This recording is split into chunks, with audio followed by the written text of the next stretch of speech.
माँ, आप ये क्या कर रही हो? खाना बना रही हो ना? और शिखा कहाँ है?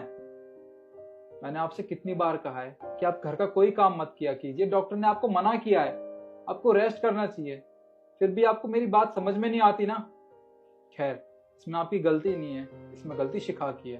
उसे तो मैं बताता हूँ। शिखा, शिखा। बेटा, उसकी तबीयत खराब है। वो आराम कर रही है। वो तो काम कर रही थी। मैंने उसे बोला कि थोड़ी देर आराम कर ले। माँ, आप मुझे एक बात बताएंगे? मुझे ये समझ नहीं आता कि आप हमेशा शिखा की साइड ही क्यों लेती हो। मुझे अच्छे से पता है कि शिखा की कोई तबीयत खराब नहीं है। जब भी मैं शिखा से कुछ कहने जाता हूं ना, आप हमेशा बीच में आके उसको बचा लेते हो। माँ, आपने शिखा की आदत बिगाड़ रखी है, उसको घर का कोई काम करने ही नहीं देती हो। आपको क्या लगता है कि मुझे पता नहीं चलता मेरी पीठ पीछे मेरे घर में क्या हो रहा है? मुझे सब कुछ पता है। खैर, आज तक जो कुछ होता आया है ना इस घर में, उसका मैं बदल के रहूंगा। शिखा को तो मैं बताता हूँ। पर बेटा, मेरी बात तो सुन।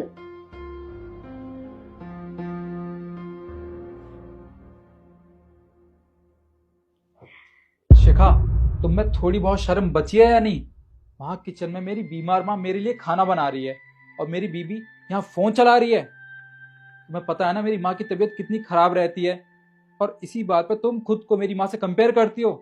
शिखा, तुम कभी मेरी माँ की बराबरी नहीं कर सकती। अच्छा, आज तुम्हारी माँ ने थोड़ा सा काम क्या कर लिया? तुम्हें तो बहुत बुरा लग रहा है। निखिल, मैं रोज काम करती हूँ, तब तुम्हें दिखती नहीं हूँ मैं? एक बात बताओ, तुम्हारी जिंदगी में मेरी कोई वैल्यू है भी कि नहीं?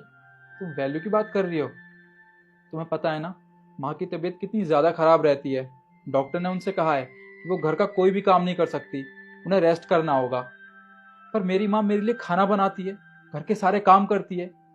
तुम्हें क्या लगता है मुझे पता नहीं चलता कि मेरी पीठ पीछे मेरे घर में क्या हो रहा है, कौन काम कर रहा है कौन नहीं? मुझे सब चीज की जानकारी होती है शिखा, बस मैं कुछ कहता नहीं। और जब भी तुमसे कुछ कहने आता हूं ना, मेरी माँ हमेशा बीच में आ जाती है। कहती है मेरी बहू तो